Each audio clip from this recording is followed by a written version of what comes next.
Well, Dave, an exciting day. But we will start with Clayton Kershaw. How was this in game? What did you see from him? And what is now, I guess, the next step? Clayton, it was good. It was up and down 3 times. I'm not sure exactly how many pitches, somewhere near 30, around 30. He looked good. He looked sharp.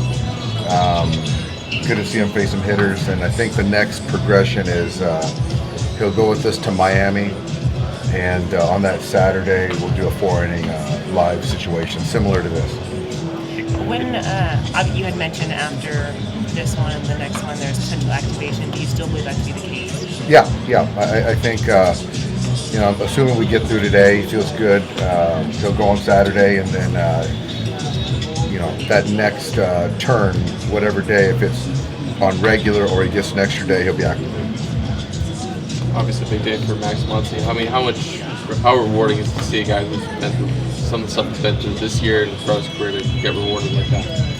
It's great. It's a big day as far as when it happened with Max, his family, and I think it number one, first and foremost, speaks to what he's done for us, and also considering to have talks where he was at a few weeks ago speaks to how we value him going forward. So I think it was a great thing for everyone. How much of the last couple of weeks really kind of encouraged you guys on what he still can do for you guys? It was certainly it's certainly encouraging, but this was already kind of in the works a few weeks ago where he wasn't swinging well.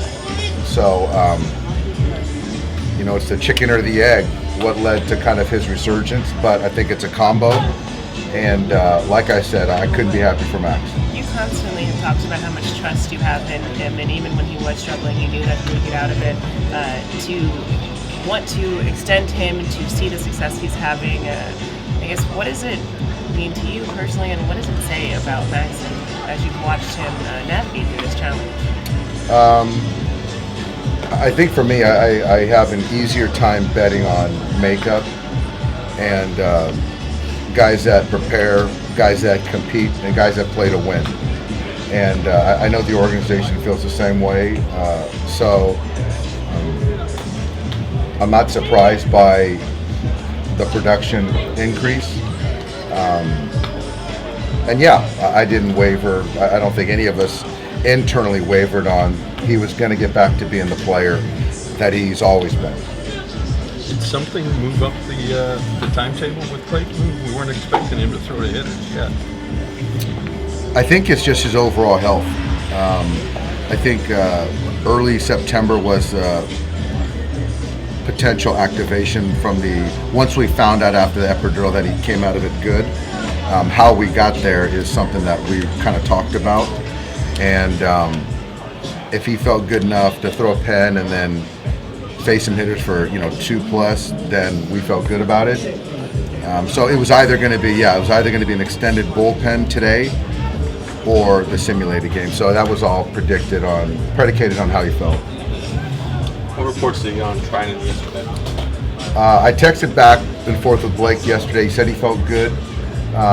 He said his stuff played better than it did his last outing. So I don't know if he's going to go again tomorrow or have 2 days off, but I think September 2nd activation, we're still online for that. With Muncy, I know you said there had been talks earlier, but the way he's performed the last couple of weeks make it easier to actually pull the trigger on a deal from kind of what you understand from your guys' perspective?